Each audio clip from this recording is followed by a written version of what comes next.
And let's start with that. The wars in Gaza and Ukraine continue to take and destroy innocent lives. The world has been divided since the start of these wars. What impact do they have on the rest of us? And what extent is that impact? To unpack some of this, we're joined by conflict expert Dr. Garth Benneyworth, who is a military historian from Sol Plaatje University, and he joins us virtually from Kimberley. And of course, Benny, as we mark 105 years since the start of the end of World War I, and yet so much of the world very much still in conflict, and this year has seen that number rise exponentially. Thank you so much for your time. I mean, in our introduction there, we spoke about the conflicts happening in both the Ukraine and in Gaza.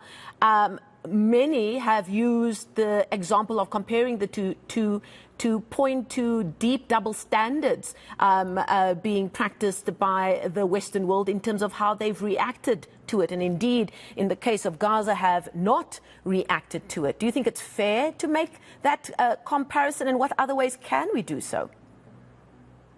Well, good morning, Marcelle, and to the viewers, and thank you for the question. I think the first point to remember is that, in fact, with warfare, any form of warfare, whether what we see now or what we see historically, the first casualty of war is truth. And thereafter, once the first gunshots break out, what happens after that becomes really a case of mistruths, perceptions, and let's say the fog of war itself, not only physically on the battlefield, but where that impact is felt elsewhere. So yes, we do see so-called double standards by the West. We see double standards really by all sides in any conflict, for that matter. At the end of the day, one has to realize that, in fact, the backing of factions, or in fact conflicts themselves between whatever protagonists and their allies and their enemies, is really going to boil down around the actual national interests of those powers concerned. So while we see, for example, a certain stance in the Ukraine, or a certain stance, for example, in the Sudan or Central Lakes region more closer to home, or even in Gaza, Palestine as well, we will see a different series of positions taken by the nuclear powers or the global powers, purely based around their national interest. Are we then naive as global citizens? Because it seems like we still expect, especially the more powerful countries, to do the right thing. But often when it comes to conflict, when it comes to geopolitics or economic politics, doing the right thing comes second, third and fourth place to what's in the interest of that country. Well, this is the thing, is, you know, there is somehow an expectation that some big power or organization will ride to the rescue of a particular conflict or a series of catastrophes, and in this particular case, human catastrophes which are unfolding. Sadly, history shows us that is not in fact the case. And what we are seeing now is the unfolding of certain long established historical roots in all of those conflicts, all for differing reasons. But again, one can't say that these conflicts themselves are isolated events in different regions in the world. I mean, they are in various respects interlinked one way or the other, and by turn impact all of us as global citizens, whether we are on one side of the faction or not, or neither. Where does this leave us, though? I mean, you brought up right in your first answer the issue of information or disinformation. And just this week alone, we saw that play out in our own National Assembly, where a member of the opposition stood up and addressed our Foreign Affairs Minister and pointed to a story that he believed to be true, which was a story about the beheading of Israeli babies that was proven to be untrue over and over again. But the power of social media in this war of information has really risen exponentially in our modern day warfare, hasn't it? I mean, we saw it used during our world wars in Nazi Germany in different ways, shapes and forms. But the power of digital media, however, has taken that up to much higher levels, hasn't it? Well, exactly. I mean, if we go back, you refer to the world wars, the First World War, the Second World War, and other major global conflicts back in the historical past. Again, they were information wars in their own way, albeit that information generally took a little longer to get itself into the living room, onto the front page of the newspaper. And now, of course, it's instant access, and we literally live with warfare, on our phones, on our television screens, and within our own home and workspaces and so on. So that is the immediacy of the battlefield, so to say, unfolding itself right around us.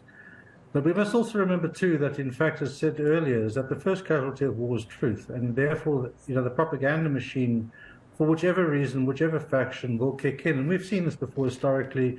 There's sort of claims of beheading of babies or massacring of civilians and so on. Whilst that is not to say that doesn't happen, we've seen those as reasons in the past, for example, in the First World War and other conflicts, as reasons of going to war, when in fact the reasons of going to war by sovereign states are actually far more complex and far more difficult than that.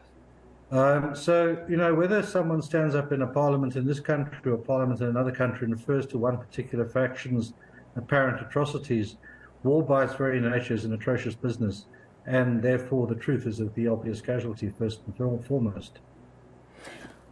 Can we look at the role of the United States as a global power in this conflict and how they've addressed those two? Let's focus on those two topics, those two conflicts in both the Ukraine and Gaza. And a lot of questions have been asked about what is America's long game here. And I'd like to hear your view on it.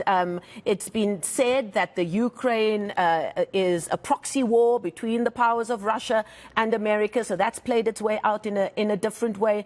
And then we've got a Gaza, where we saw the likes of a Palestinian congresswoman being berated for standing up against the horrific developments in Gaza, and ongoing support from the American government to Israel in different ways.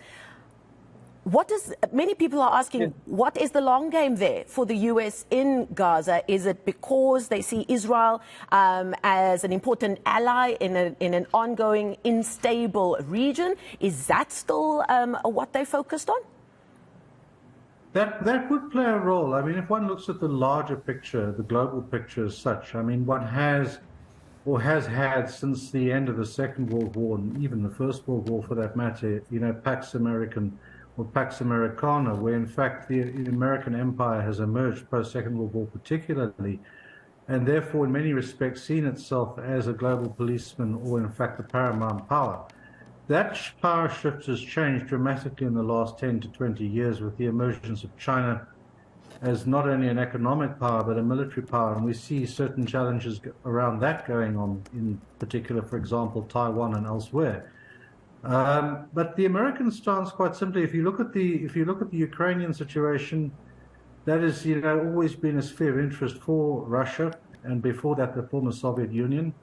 It's on its veranda, so to say, and therefore American sort of influence in that area is going to play a role, be it constructive or destructive, or both.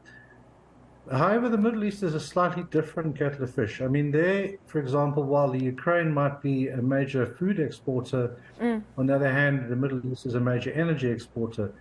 And so therefore, the Americans see possibly Israel as its sort of stake in a very volatile neighborhood, in a very dangerous environment as well.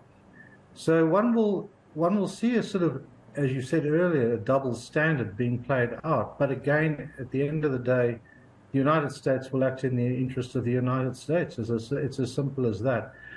And the same with any other global power or nuclear power. So, for example, with the role of Russia in the Ukraine directly, and the role of Russia in the Middle East indirectly through Syria and elsewhere and Iran, those various issues are playing themselves out at the moment at great human catastrophic loss and cost as well.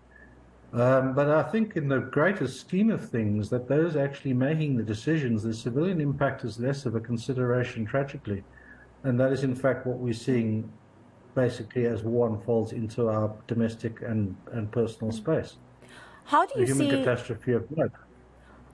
Absolute catastrophe, yes. Human catastrophe of note. How do you see all of this playing its way out? There's obviously a high-risk scenario here that we should be expecting. In your opinion, which way do you see it going? Well, if one takes a sort of a linkage between these conflicts, you say to yourself, right, fine, in the case of the Ukraine, I mean, that conflict is now in its second year and soon to go into its third year. And so there could be a degree of war fatigue, let's say, there in Europe and so on. And of course, the Middle East with its oil reserves and so on, and the strategic space it occupies, has shifted the attention somewhat from the Ukraine. Now, given Russia's influence in the Middle East and given Russia's influence with Syria and Iran, which are very clearly involved on one side of the faction in this conflict that's going on, we might actually start to see some form of counter-bargaining happening where, in fact, the Ukraine needs to concede under pressure from the West to certain Russian demands in exchange for quid pro quo in terms of Russian influence on Hamas, possibly, or in other proxy states in the Middle East. So these two things are yet to play themselves out in the way that they're going. So on one level, yes, we see warfare, we see the actual physicality of war happening, particularly in the Middle East. But on the other side, there's what goes on behind the scene that we're not necessarily seeing happening. And to identify those signs, we need to see possible linkages that will actually come between these two major conflicts, both of which have drawn in the global powers in one way or another.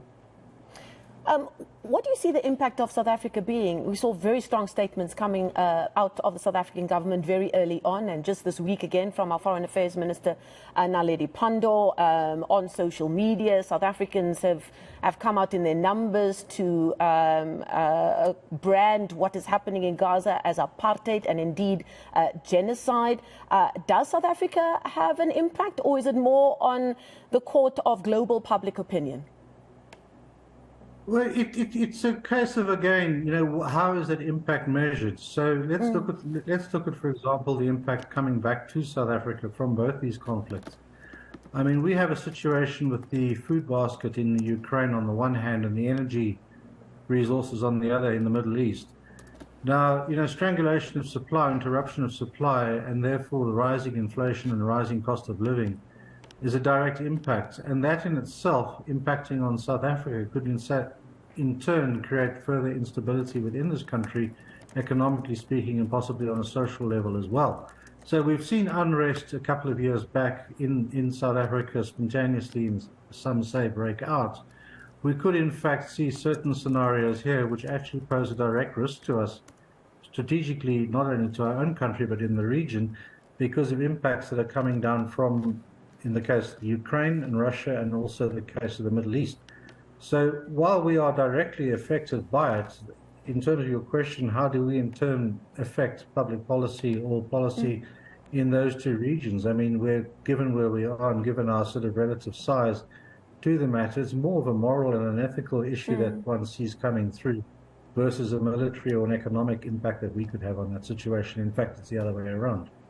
Okay, we're going to leave it there. Thank you so much for your insight this morning. That's Dr. Garth Benneyworth. He's with the Sol Plaatje University, joining us virtually from Kimberley.